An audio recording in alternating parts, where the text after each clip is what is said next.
Fala, meus amigos, estamos começando aqui mais um vídeo do canal. Enquanto eu sigo aturando aqui os crimes, o baixo nível, a sabotagem, o lixo dessa gente nojenta, medíocre, covarde, e sigo tentando continuar aqui, fazer o mínimo que essa gente nojenta não meteu a pata imunda para destruir, ainda que são os vídeos aqui do YouTube. Já destruíram inclusive a monetização aqui do canal, acho que sabotaram o e-mail aqui do canal. E o canal não está mais monetizando, já estava monetizando, não está monetizando mais por culpa desses bandidos. Mas enfim, os vídeos eu continuo conseguindo aqui gravar, porque é a única coisa que eu estou fazendo aqui que esses animais não destruíram ainda, ou não poluíram, né, com o lixo que eles são, tá?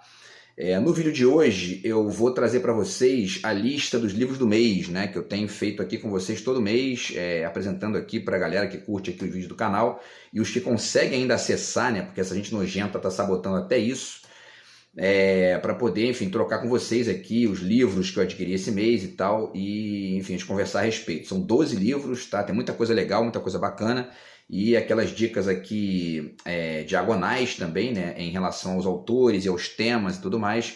Na verdade era para ser 14, né, mas tem dois que não chegaram, 15 na verdade, mas dois não chegaram ainda, e um já foi aqui sabotado por essa gente nojenta também, porque é isso que eu estou aturando todo dia nos últimos anos e ninguém faz nada, e essa gente nojenta continua fazendo a única coisa que eles sabem fazer, que é merda, né? Sabotar, estragar, atrapalhar a vida dos outros, perturbar, aborrecer, que é um bando de imbecil com dinheiro no bolso, enfim, e não me deixam em paz.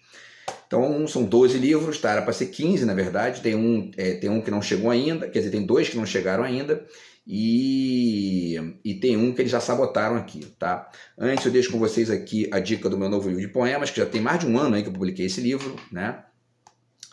Do outro lado de cá, e quem quiser entrar em contato aí, o zap tá na descrição do vídeo. E na verdade, esse animal de merda que eu tô aturando aqui, vomitando lixo na minha vida todo dia, já pagou gente aqui para poder me mandar dinheiro comprando livro, porque eu estou reclamando aqui que eu não estou conseguindo vender o livro, e essa gente nojenta só entende essa linguagem do dinheiro e do crime, né? Continua aqui do ódio e do lixo, porque esse verme está gastando dinheiro para sustentar essa farsa e continuar me atacando todo dia aqui igual um imbecil retardado, e nada acontece, ninguém tira o brinquedinho na mão desse verme, ele continua fazendo a única coisa que ele sabe fazer, que é merda, né? Enfim, de qualquer maneira, quem conseguir furar o bloqueio aí, continuo anunciando aqui até o último dia, tá, o livro, e quem quiser entrar em contato aí, o zap tá na descrição do vídeo. O romance já saiu, já era para ter chegado ontem, também não chegou por culpa desse bandido que sabotou aqui já também, que era para vir aqui com um aplicativo aí trazer os livros, não trouxe por culpa de mais uma sabotagem desse retardado, e aí tem que esperar até amanhã, se é que eu vou conseguir, né? Porque todo dia tem um lixo aqui produzido por esse animal e, enfim, fica tudo atrasado por culpa desse bandidinho, tá? Mas se chegar amanhã eu faço um vídeo para depois de amanhã, já explicando aqui o livro, as ideias e tal, para a galera aqui do canal, tá bom? Então é isso, o romance, o livro de poemas é esse aqui, o romance também. Então, pessoal, vamos começar falando aqui sobre os livros, né, que eu comprei esse mês. Esses dois primeiros que eu vou mostrar para vocês, eles são livros que falam sobre essa tendência aí de discussão que é da do descolonizar, né? Que, enfim, é nitidamente uma pauta dos neoidentitários, né, que estão aí ganhando discurso, ganhando voz e tudo mais, e estão começando a desenhar talvez na última década aí, uma série de teses a esse respeito, algumas muito interessantes, outras discutíveis e, enfim, mas a maioria delas com a ausência da reflexão sobre Portugal, que a gente não faz aqui no Brasil, né? De qualquer maneira, tem dois livros que eu comprei aqui dessa tendência, tá? Esse aqui é um livro bem curtinho, né? Na verdade, ele é um livro de bolso e tem um formato aqui diferente, inclusive, ó, tá? E aí ele tem quantas páginas aqui? Tem, se não me engano, tem menos de 30 páginas, na verdade, tá? É um livrinho de bolso mesmo, tá aqui. O Passado Ainda Está Por Vir, que é um livro da Débora Danovski e o Eduardo Viveiros de Castro, tá? Que é um estudioso aí brasileiro, tá? Se não me engano é um antropólogo, tá? E aí, enfim, esse livro aqui, eles discutem essa questão da reconstrução do passado a partir de outras perspectivas, inclusive as neoidentitárias. Tem muito a ver também essa questão com o Samba da Mangueira, né, de 2019, que eu já fiz vídeo aqui explicando também, aquela coisa da história que a história não conta, né, que é bem interessante. e que é o olhar dos excluídos, o olhar das minorias, o olhar dos povos periféricos, etc. e tal. E isso é muito bacana, tá, da gente dialogar com isso. Agora, no nível brasileiro, a gente tem, no nível do país, né, a gente tem que pensar na conexão entre essas etnias que a gente tem aqui, entre os povos que a gente tem aqui, para além de rediscutir os disfarces que uma parcela da direita brasileira significativa, que não se identifica com o país, adota para poder, enfim, né, continuar aí funcionando e ganhando dinheiro com isso, tá? Mas junto tem que ter essa lógica que o Ailton Krenak tem feito um trabalho bacana pra caramba nesse sentido aí também, tá? Então esse livro aqui é um livro sobre isso, né? O passado ainda está por vir, tá? Então, enfim, o advento e a popularização do conceito do antropoceno a partir da primeira década deste século, né? Revelaram a obsolescência terminal do repertório teológico filosófico legado pela era axial e tudo mais.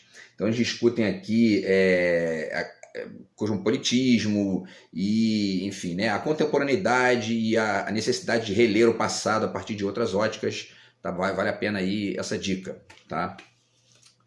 Então esse é o primeiro da lista. O segundo tá nessa mesma linha de raciocínio, que é um livro do Boaventura de Sousa Santos, tá? Que é um estudioso de Portugal, né? Um sociólogo de Portugal. É sociólogo ele, né? Deixa eu ver aqui. Ele é professor, né, da Faculdade de Coimbra e, enfim, é um intelectual e publica nas áreas de sociologia, sociologia política, estudos pós-coloniais e movimentos sociais. Então, quer dizer, discute bastante isso aí, tá? O Boaventura de Sousa Santos. E tá aqui esse livro, né? Descolonizar, abrindo a história do presente, tá? E é justamente isso que eu falei, né? Quer dizer, essa ideia do descolonizar, que é uma perspectiva dos novos, né, das novas vozes aí que a gente está vendo emergir, especialmente aquelas que têm como parâmetro o debate de alto nível, né? Porque essa gentalha nojenta que eu estou aturando são neo-identitários de baixíssimo nível, é uma gentalha que está atacando a minha vida privada, a minha honra, que há 8 anos, porque são covardes, medíocres, realmente muito pequena e, enfim, não estão inseridos nesse debate da maneira correta, né? São, assim, lixo, né? Mas, enfim, o Boaventura de Sousa Santos publicou esse livro aqui, então, e ele discute essa questão aqui, tá? Do descolonizar, né? Ele é português, então, de qualquer maneira, ele está ali tentando dialogar com essas perspectivas periféricas, né, a partir de um olhar que ele chama que essas tendências têm chamado de pós-colonial. Agora, é importante sempre lembrar, uma coisa que eu já fiz vídeo aqui falando sobre isso, né, que no mundo atual, se existe alguma lógica atuante pós-colonial, ou melhor, neocolonial, aqui no Brasil é o neoliberalismo dos Estados Unidos, né? Não é Portugal, não tem nada a ver com isso.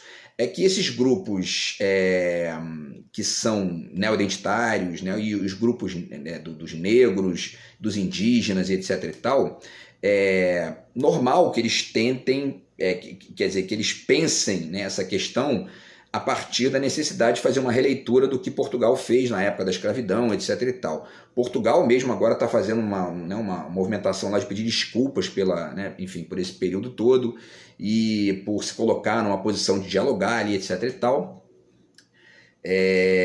E, na verdade, Portugal não tem ingerência nenhuma mais sobre o Brasil, nenhuma, né? Muito pelo contrário, estão dialogando lá no nível civilizado. E então esse olhar, ainda que ele seja importante no nível histórico, porque a história é importante a gente acessar a história, entender o que foi a escravidão, entender o que foi ali o massacre dos indígenas, entender tudo isso, né?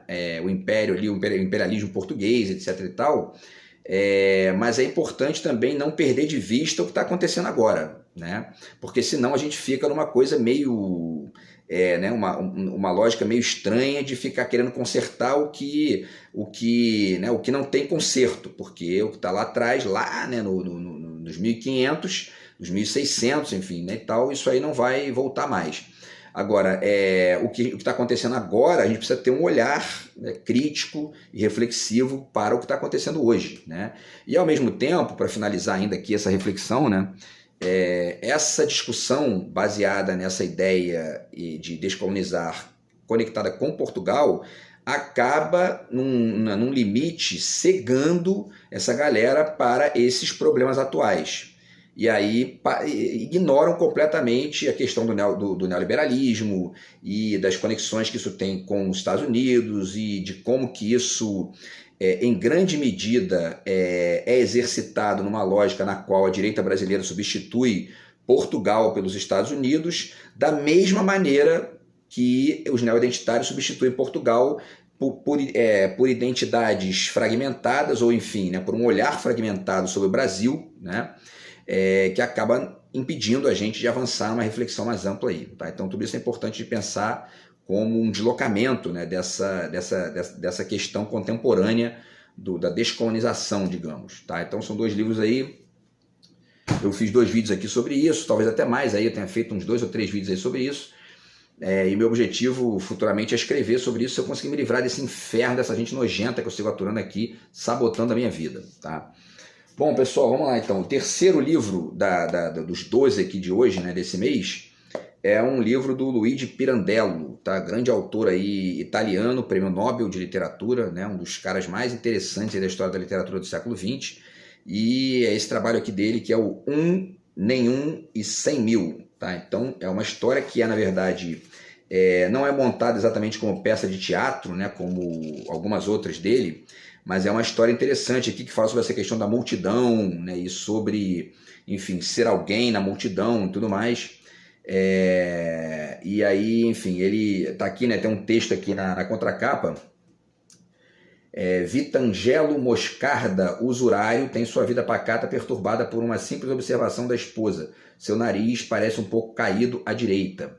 Esse comentário leva o protagonista a refletir que quem pensamos ser talvez não passe uma ilusão criada para nós mesmos. E aí, isso aqui tem uma conexão grande com a ideia de que a gente em parte, uma ideia que a gente tem de nós mesmos e, ao mesmo tempo, a troca, né, com os amigos, com as pessoas que a gente conhece e até mesmo com as pessoas que não gostam da gente, né? Também tem isso, tá? Então, enfim, é importante aí, legal, enfim, é legal discutir essa questão e esse trabalho do Pirandello está aqui na minha lista já, porque, enfim, tem um valor aí significativo na literatura do século XX, tá? E aí, é só para deixar aqui registrado, né, eu já fiz até vídeo sobre esse livro aqui dele, que é o 6 Personagens à Procura de Autor, tá? Que é um dos trabalhos mais conhecidos aí dele no século XX e, enfim, foi o que motivou aí a ler outras coisas dele também. E esse livro aparece também citado no meu romance, tá? Que está saindo aí, eu vou trazer para vocês aí provavelmente amanhã, enfim, tá? Então segue aí o Luigi Pirandello, tá? Bom, próximo aqui da lista é esse livrinho aqui, que é o livrinho da Nelly Carvalho, tá? Então, é um livrinho aqui de uma coleção da Cortez Editora, Empréstimos Linguísticos na Língua Portuguesa. Então, ela vai discutir aqui, vai trazer vários exemplos de palavras e de significados da língua portuguesa que são importados de outros idiomas e que criam hibridismos aqui na nossa língua, né? E o que demonstra que, enfim, todas as línguas são bastante isso, né? Conexões ali entre outras línguas e tal. Então tem uma unidade ali parcial que a gente constrói razoavelmente, mas uma série de hibridismos e de conexões, de multiplicidade, de complexidade, que estão também dialogando ali no interior dessa unidade parcial, né, que a gente cria. Tá? Então bem legal também conhecer isso aí, para poder, enfim, saber quais são tem alguns exemplos, né, de palavras aqui, de léxicos também, e enfim, de significados, tá? que são importados de outros idiomas. E nas últimas décadas a gente tem visto muito aqui no Brasil palavras que são oriundas do inglês, né? E que, enfim, né? Happy hour e outras expressões que acabam aí se incorporando ao idioma, mesmo sendo de um outro idioma. Então tem muito isso aqui também, cada vez mais a gente está vendo isso no mundo recente, tá? Então, bacana esse trabalho aí da Nelly Carvalho, tá? E também está na lista aí. O próximo aqui, pessoal, é esse livro aqui, O Inominável Atual, de um escritor italiano, né, chamado Roberto Calasso, tá? Esse livro eu comprei no mês passado, na verdade ele não veio por sabotagem dessa gente nojenta também, e eu comprei de novo agora para poder, enfim, né, ter o livro aí, porque enquanto esses animais não destruírem tudo, eu vou tentando aqui me livrar do baixo nível dessa corja para poder seguir a minha vida aqui, tá? E aí esse livro aqui é bem legal, tem uma temática bem interessante, porque o Roberto Calasso é italiano e é ensaísta e editor, né, um dos maiores escritores contemporâneos, tem outros livros dele aqui sobre literatura também e tal, e nesse livro aqui ele fala sobre figuras do mundo recente, né, do mundo contemporâneo e tal, das últimas décadas, que não se enquadram muito nessas classificações padrões, nesses rótulos, etc. e tal, tá? Então tá aqui, né? Turistas, terroristas, secularistas, fundamentalistas, hackers. Todos esses personagens habitam e movimentam o inominável atual, um mundo ilusório que parece ignorar seu passado, mas cuja forma já fora prenunciada entre 1933 e 45, quando tudo parecia se voltar para a autoaniquilação, né? E aí ele fala sobre várias figuras aqui desse mesmo... enfim, né? Os turistas, terroristas, quer dizer, são figuras que são oriundas dos hibridismos e da globalização e do multiculturalismo, etc. e tal, e também de uma certa lógica meio underground ali, né? Que, enfim, que no fundo sempre existiu, né? E o que acontece é que existe sempre uma tendência nos meios mais padronizados da sociedade de rotular, de estabelecer ali certas caracterizações muito cristalizadas, e isso impede de enxergar a diversidade humana e tudo mais, tá? Para além disso, vale citar também o fato que a gente está vivendo uma época aí, como eu tenho dito aqui, fiz alguns vídeos sobre isso, de uma certa lógica psicopatética religiosa, né? Os psicopatetas hoje são meio que, né, os padrecos da rotulagem dos outros. E aí esse tipo de comportamento que invariavelmente aparece como alternativo, desviante, etc. e tal, os psicopatetas tendem a ler como, enfim, né, patologias, nosopatias, etc. e tal, e isso vai empobrecendo o olhar, cada vez mais essa gente está aí poluindo o mundo com isso, e é sempre legal ler esses autores aqui que são, enfim, né, mais inteligentes que isso para poder dialogar melhor com essas ideias, tá? Então tá aí o Roberto Calasso, O Inominável Atual. Tem dois livros aqui que eu comprei recentemente que tem a ver com essa temática também, né? Porque é uma temática bem interessante. Esse livro aqui do Howard Becker, tá? Que é o Outsiders, também é um livro aí que tem conexão com essa mesma temática, tá? E esse livro aqui é Quando Deixamos de Entender o Mundo, do Benjamin Labatut, tá? E aqui, nesse caso, não tem a ver exatamente com pessoas, ainda que tenha aqui exemplos de pessoas, né, mais alternativos e tal, e diferentes aí dos padrões, dos rótulos, né? Mas aqui nesse livro tem mais a ver com as ideias, né? Com as ideias diferentes, as ideias estranhas lá, e que fazem a gente... enfim, sair dessa lógica muito acomodada dos rótulos, que é a base do pensamento dos psicopatetas, né? Enfim, então é isso aí. Esses dois livros aqui tem muito a ver com o livro do Roberto Calasso, tá? E já está na lista aqui também. Bom, o próximo é um livro aqui do John Fosse, né? Eu falei aqui recentemente que eu tinha comprado um livro dele, é o segundo que eu compro, ele foi o vencedor do Prêmio Nobel no ano passado, né? Tá aqui o John Fosse, escritor da Noruega, tá? E o livro que eu tenho dele aqui é esse, né? O Brancura, que eu já li, inclusive fiz vídeo aqui sobre ele. É um livro bem interessante aí, é um romance, é uma novela, na verdade, né? Mas muito bem escrita, muito bacana, tá? Esse trabalho aqui do John Fosse. E esse livro aqui é o Trilogia, tá? Do John Fosse, essa capa bacana pra caramba aqui, da Companhia das Letras, tá? Um prêmio Nobel de Literatura da Noruega. E são 3 histórias, né? Na verdade, no mesmo livro: Vigília, Os Sonhos de Olave e Repouso, tá? 3 histórias no mesmo livro aqui que formam uma trilogia. E, enfim, aí tá aqui na lista também para poder ler esse próximo trabalho aqui do John Fosse, tá?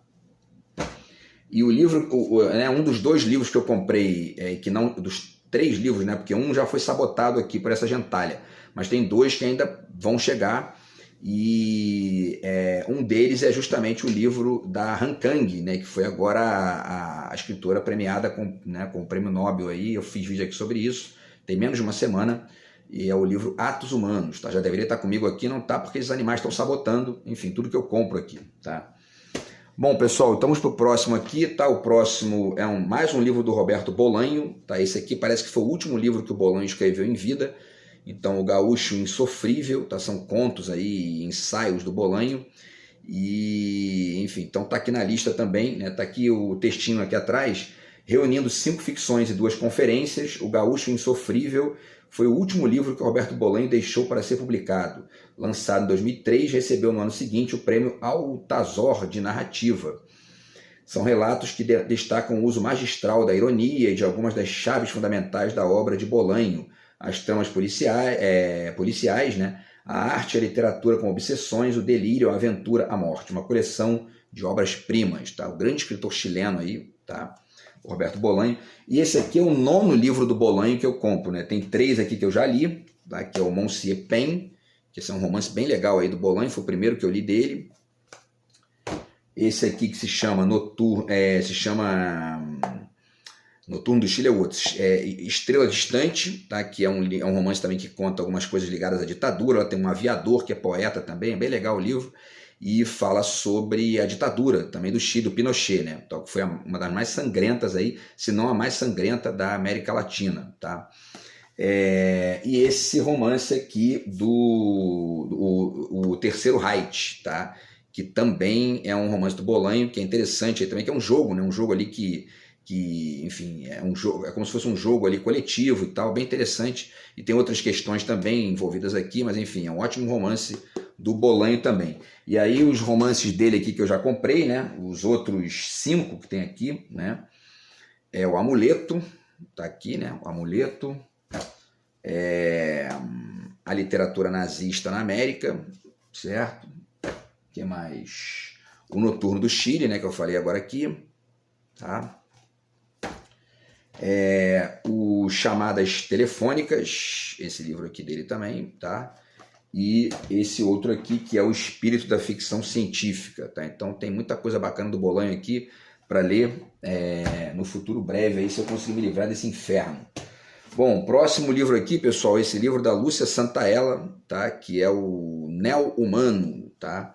A 7ª Revolução Cognitiva do Sapiens. Então ela faz uma distinção aqui de várias etapas, né, de evolução cognitiva da humanidade e tudo mais, e vai discutir essa ideia de neo-humano. Eu dei uma olhada aqui já no índice, né, no sumário, na verdade, e é bem interessante, tem várias coisas legais ali que ela destaca, né, e, enfim, eu quero ver o que ela vai falar sobre esse conceito de neo-humano aí também no final, mas o roteiro ali eu achei bem legal, então já está aqui na lista dos próximos a ler, tá?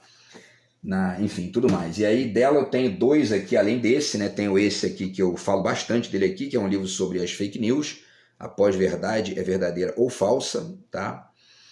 E esse outro aqui que é o Humanos Hiperhíbridos, Linguagens e Cultura na Segunda Era da Internet, que também discute essa questão aí, né, das relações entre a tecnologia e a cognição humana e tal. Então, enfim, é um tema que ela trabalha bastante ali e já tem esses livros aí também na lista para ler, tá? Bom, faltam 5 aqui, vamos tentar adiantar rápido aqui para... Esse aqui é um livro do Paulo Nogueira Batista Júnior, tá? O Brasil Não Cabe no Quintal de Ninguém. É um livro sobre experiências dele, bastidores, né, da vida de um economista brasileiro no FMI e nos BRICS, e outros textos sobre nacionalismo, nosso complexo de vira-lata. Tá? Então esse título aqui tem a ver, não tem a ver com a questão do Manuel de Barros, né, que o Manuel de Barros tem um livro, tem um verso, né, que é o título de uma compilação dele, que é muito conhecida, que é o Meu Quintal é Maior do que o Mundo, mas aqui tem a ver com essa postura da direita brasileira, né, de aceitar que o Brasil seja o quintal dos Estados Unidos, que é a visão dos Estados Unidos para a gente, que a direita brasileira reproduz aqui, né? Então, enfim, e aí o Brasil não cabe no quintal de ninguém, porque o Brasil é muito maior do que isso, e enfim, e aí ele está contando várias experiências aqui interessantes, que ensinam, inclusive, que demonstram ali uma série de diferenças que existem entre a perspectiva do FMI e a perspectiva do BRICS, tá? Então vale a pena conhecer isso aí também, e é legal, né, enfim, ler aí a perspectiva de quem está lá, trabalhando lá com essa lógica, né, desses bancos internacionais e tudo mais, tá? Então, enfim, isso aqui está na lista aí também, dos próximos a serem lidos. Faltam, na verdade, 3 aqui, tá? Eu falei 5, eram 4. Então, vamos lá. Esse aqui é um livro de Umberto Eco, também está aqui, né, que é um grande autor italiano, é um dos maiores filósofos do século XX. A definição da arte, é um livro dele sobre arte, né, sobre o conceito de arte, a ideia de arte e tal, que é uma discussão infinita, né, mas interessantíssima, e ele escreveu esse livro aqui sobre isso, tá? Eu já está na minha lista aqui também dos próximos a ler. E dele eu tenho muita coisa aqui, cara. Tem, assim, tem esse, dos que eu já li, né? Esse aqui, Apocalípticos e Integrados, tá? Esse livro aqui é um livro de entrevistas, né? Não tem só ele, né? Tem outras 3 figuras aqui, o Jean Delumeau, o Jean-Claude Carrière, se não me engano é um cara do cinema, e o Stephen Jay Gould, que é um cientista, mas também tem entrevista com Umberto Eco, tá? Entrevista sobre o fim dos tempos. Foi um livro que foi escrito ali, foi publicado, né, na verdade, naquela questão da virada do milênio ali e tal, tá? Então tem entrevista dele aqui também. Esse aqui eu não li ainda, o Obra Aberta, li alguns trechos aqui só do livro, né? Não li inteiro, mas conheço a ideia e tal, né? E é um livro importante. Esse aqui eu também não li inteiro, mas é um livro interessante também, dele com o Carlo Maria Martini, em que creem os que não creem, né? Que é um debate ali entre o ateu e o religioso, tá? É bem legal também esse livro aqui. Que mais?